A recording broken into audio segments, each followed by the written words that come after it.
My name's Camilla, and I'm 30 years old. I live in a cozy house, a place full of memories, left to me by my dear grandmother. It's been my sanctuary, my little world where everything just feels right. But, as life would have it, not everything outside these walls is as peaceful. You see, my family is a bit of a mixed bag. There's my husband John, a man of few words, who always seems to be caught in the middle of things. We've had our ups and downs, but who doesn't, right? Then there's my father-in-law, Robert. He was a gem, the kind of man who could light up a room with his smile. I always wondered how he ended up with Helen, my mother-in-law. To put it nicely, Helen is difficult. And that's me being polite. And let's not forget Lucy, John's sister. She lives nearby with her husband and kids in a rented apartment. Lucy and I never really clicked. Maybe it's because she's so much like Helen. I remember this one evening, a typical family dinner at our place. Robert was there, and as usual, he was the life of the party.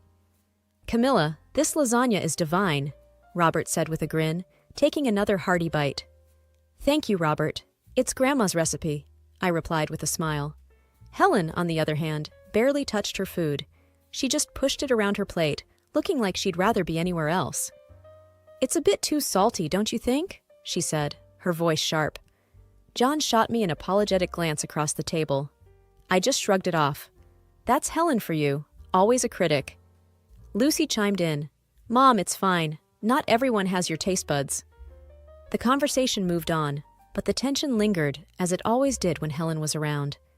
After dinner, Robert pulled me aside. "Camilla, I just want to say I really appreciate how you handle Helen.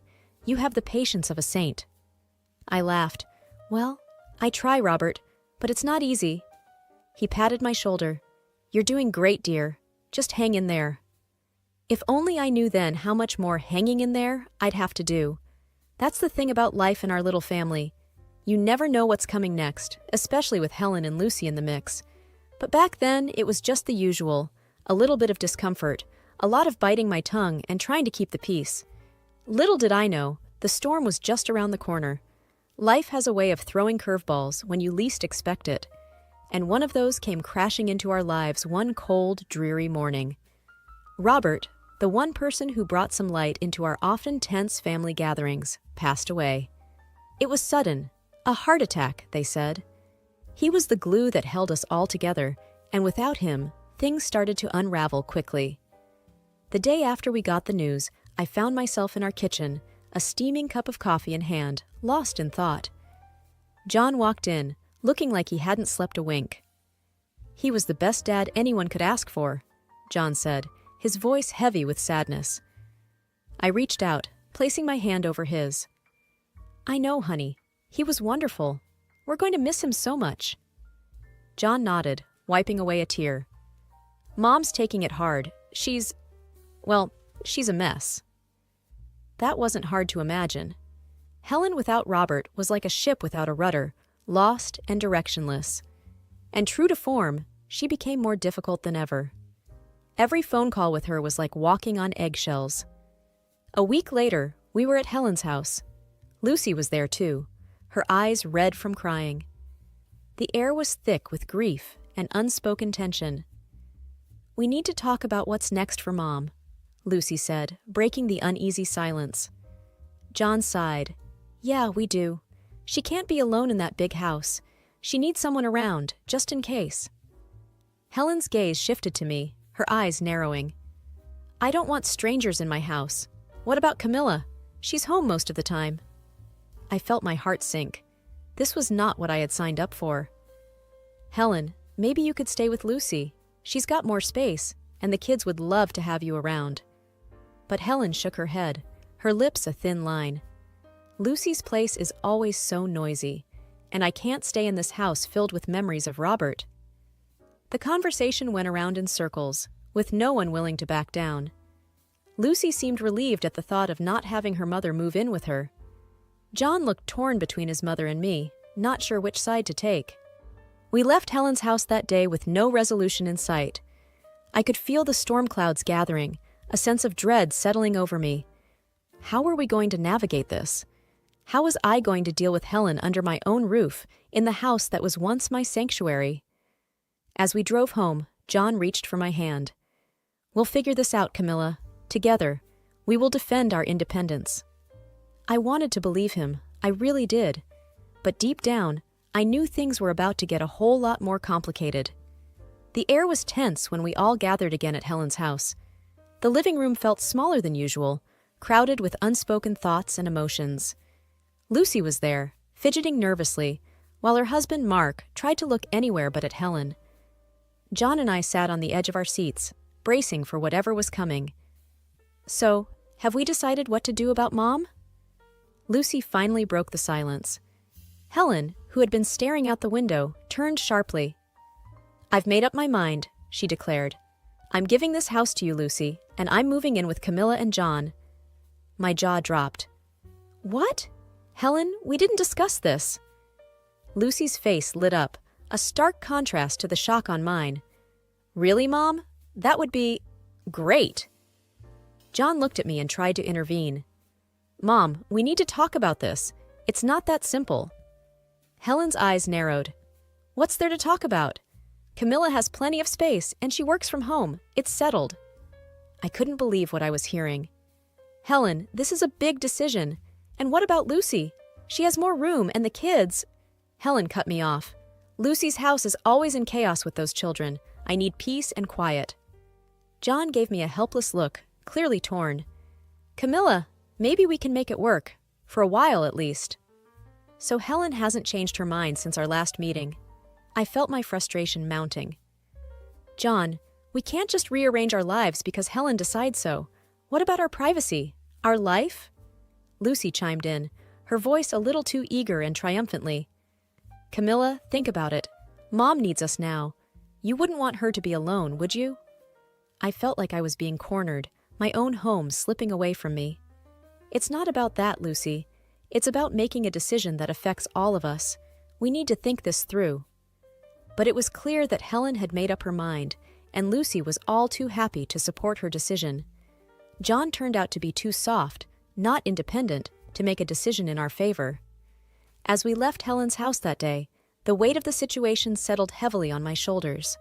I was about to lose the one place where I had always felt safe and at peace, my sanctuary, and there was nothing I could do about it.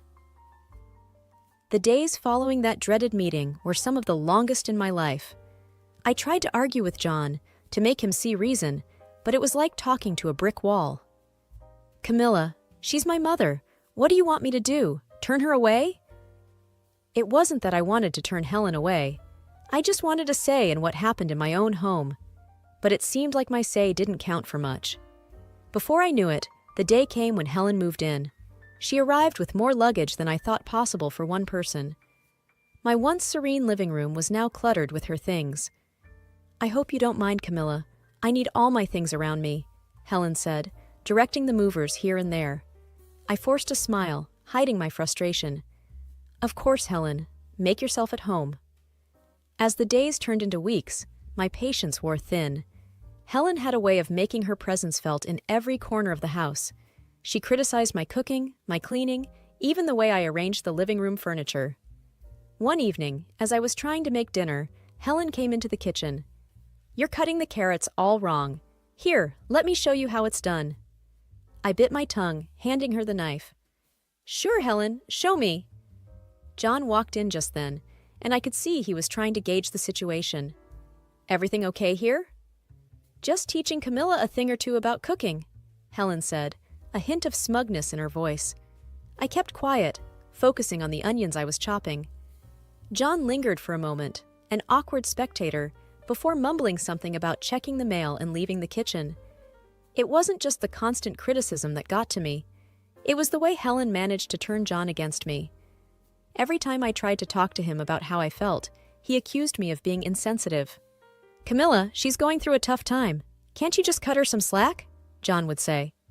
I felt like I was losing not just my home, but my husband too. Then came the day when Helen decided she didn't like the color of the living room walls. "They're too dull. We need something brighter." I found myself reluctantly agreeing to repaint the room, just to keep the peace. As I watched the painters covering my once favorite shade of blue with a garish yellow that Helen had picked, I realized how much of my life I was giving up. My home didn't feel like mine anymore, and I wasn't sure how much more of this I could take. Living with Helen was like being on a never-ending roller coaster, except there were no thrilling moments, just a constant churning in the pit of my stomach. She had a complaint for everything. The food wasn't to her taste, the house wasn't clean enough, and the TV was never on the channel she liked. One evening, as I was trying to finish up some work on my laptop, Helen barged into the room, the TV remote in her hand. "Camilla, this TV is driving me nuts. I can't find my show." I sighed, closing my laptop. "Let me help you, Helen." As I flipped through the channels, trying to find her show, Helen muttered under her breath about how everything was better at her house. John walked in at that moment, and I looked up at him, hoping for some support. "John, can you please help your mother with the TV? I'm trying to finish my work." John frowned, looking from me to Helen. "Can't you see she's struggling, Camilla? It's just a TV show." I felt a surge of frustration. "It's not just about the TV, John. It's about having a little space to do my work, to have a moment of peace in my own house." Helen looked at John, her eyes welling up. "I didn't mean to be a burden. I just wanted to watch my show." John's expression softened as he turned to his mother. "Don't worry, Mom. I'll find your show." I watched as John took the remote from me and started channel surfing, trying to appease Helen. I felt invisible, unheard. The next day, Lucy dropped by with her kids. The house was chaotic, with the kids running around and Helen trying to dictate how to entertain them.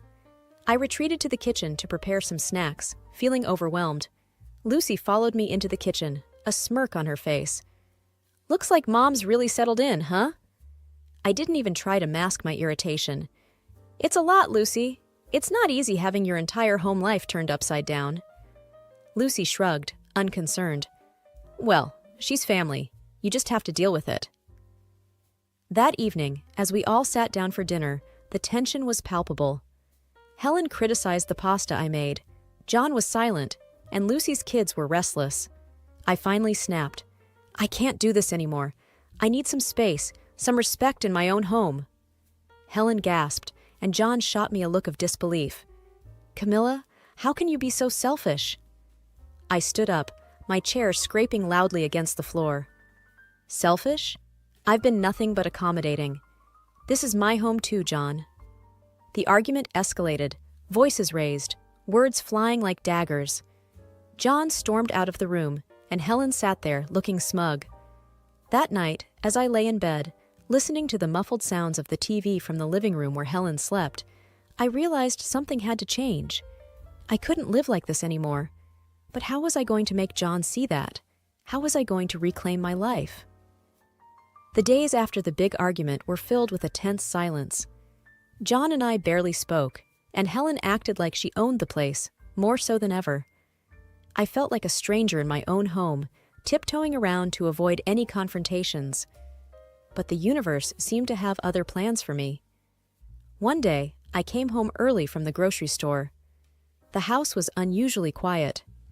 As I was putting away the groceries, I heard hushed voices coming from the living room. Curiosity got the better of me, and I tiptoed closer. It was Helen and Lucy, deep in conversation. I couldn't believe my ears when I heard what they were saying. "And now I don't have to deal with yours noisy kids all day," Helen was saying with a chuckle. Moving in with Camilla and John was the best decision. Camilla does everything around the house, and I have all the peace I want. Lucy's voice was equally gleeful. "And I get Dad's house without paying a dime. It worked out perfectly for us." My hands were shaking, and I felt a surge of anger like never before. They had been playing us all along. This wasn't about family or taking care of each other. It was a cold, calculated move. I stormed into the living room, my voice shaking with anger. "I heard everything. How could you, Helen? And you, Lucy?" Helen looked up, startled. Then her expression turned into one of defiance. "What are you talking about, Camilla?